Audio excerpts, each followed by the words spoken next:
Hey, what's up, y'all? I'm Brill from BSchool101.com, and in this video, I'm going to be talking about 4 common mistakes made when making beats and doing music production. Now, before I get started, I just want to let you guys know, if you haven't already downloaded the Beat School 101 construction kit, get on it. What that is, it's a free construction kit that I'm giving you guys with over 1,000 drum sounds, and they're all great drum sounds that I accumulated over the course of making beats for 18 years like I have. So I'm giving that to you guys completely free. All you got to do is check out the website and subscribe. It's all yours, okay? And also, there's an article associated with this video where I go a lot into better detail probably than I'm going to be doing in this video because I suck at talking. But I go into better detail. I also supply you guys with some good links and some good resources on the topics within this video. So check that out.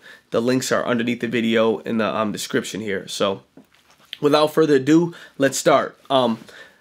First mistake, beat jacking and imitating. Now, what do I mean by beat jacking? I mean sitting down and making music with the intent of sounding like somebody else or somebody else's creation. All right?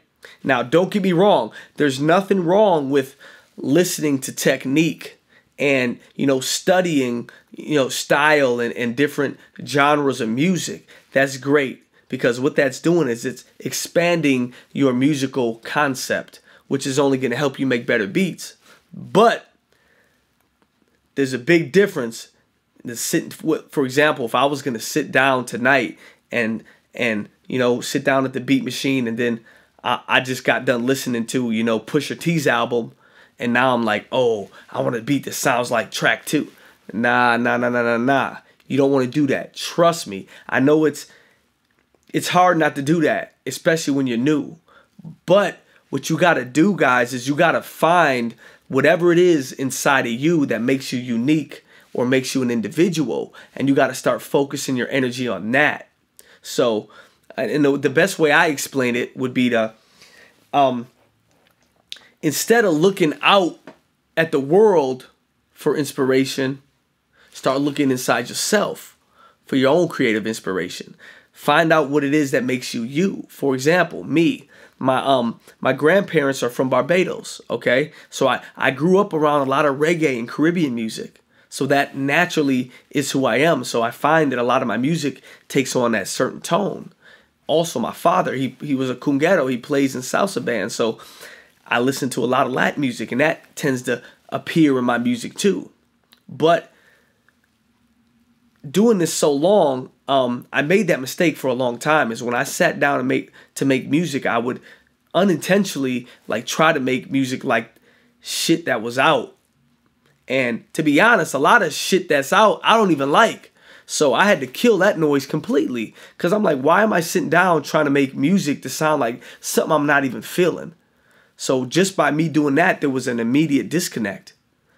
So when you make your music, make it represent you. You gotta remember, your music is a representation of who you are. So that's what you gotta do, guys. All right? Now, number 2 is shitty mixing. Now, this is a notorious problem throughout the beat making community, especially with amateurs. If you don't have a concept of what mixing is, I suggest that you do some research. I got links to some great tutorials. You can look up Dave Pensato. He's an industry mixing engineer who's worked on a lot of hit records, and he breaks down basically the technique. He spells it all out real simple, which is great.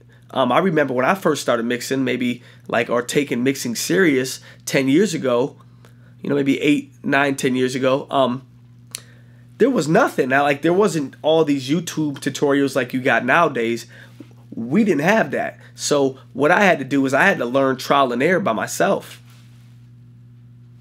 Is my shit on? It's on. All right. So, excuse me. Sorry about that. I had to learn trial and error by myself, but now there's a whole wealth of knowledge on the internet. So take advantage of that, you guys. learn how to mix, learn how to use the EQ, learn how to use compression. Because just think about it. I mean, as an art, if you were a artist like a rapper or a singer, and you were listening to beats and just the master alone, learn how to master a little bit, because it doesn't have to be a professional master, but learn how to master and bump your tracks out so they're at least competitive volume wise. You know, because nobody wants to, you know, if I'm listening to beats, nobody wants to have to turn up the volume. People want the product as close to the finished result as possible. Remember that. Make your beat as close to the finished result as possible. I had one of my buddies, D. Scott. He was one of the first industry producers I worked with. And this was something he told me: make your shit sound ready to go. Because what I used to do is I would make my beats and I would think in my head, hey, we'll just mix it later. But you got to remember, the artist that's listening to your track ain't necessarily thinking that. So try to get it as close to the end result as possible. Learn how to mix, learn how to master a little bit. Trust me, they're only tools that are going to make you better, a better musician, a better beat maker. All right? Now next, this is very simple but often overlooked, but a very powerful technique, and that's putting down whatever you're doing and walking away for maybe 24 hours, sleeping on it, and coming back with fresh ears.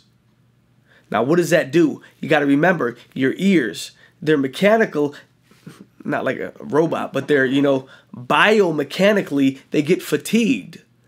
If you're listening to the same source of audio for 8-10 hours, it takes a physical toll on you.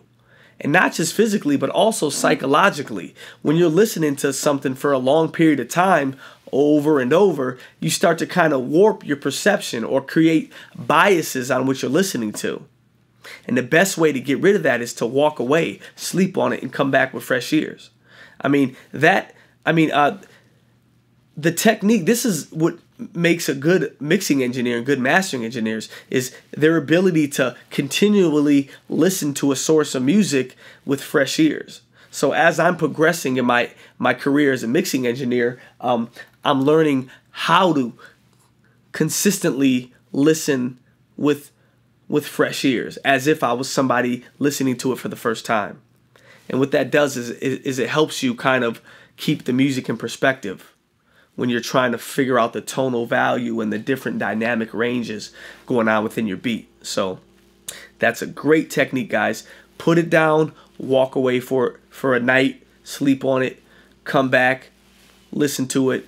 I did this the other day, and I had a beat. I thought I had it right. I came back a day later.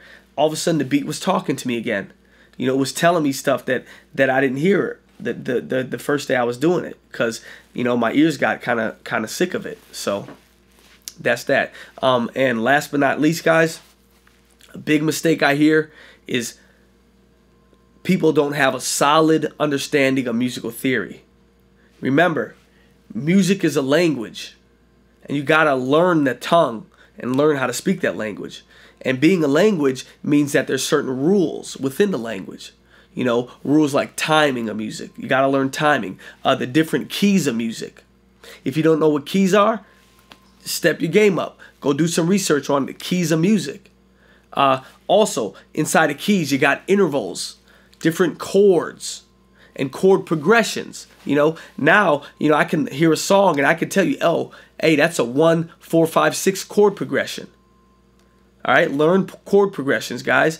Now, and to be honest, most music has maybe somewhere between 40 and 50 chord progressions that are common within damn near every song I could name.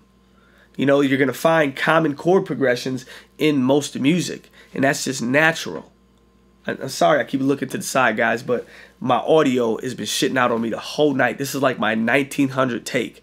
And I'm tired, and so I just keep looking and make sure that the audio ain't stopping. So sorry about that. But like I was saying, chord progressions are big. You want to get to a point where you can damn near identify the chord progressions in songs.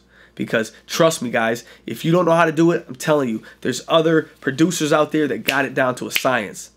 and they're going to be running laps around you guys. So learn better theory, and I promise you it's going to make you a better musician and an all-around better beat maker. All right, guys. Thanks for your time. Check out beatschool101.com. Subscribe, and I'll send you all my updates and new videos and new information. Hopefully you found this video useful. So, all right, guys. Have a good night. One love.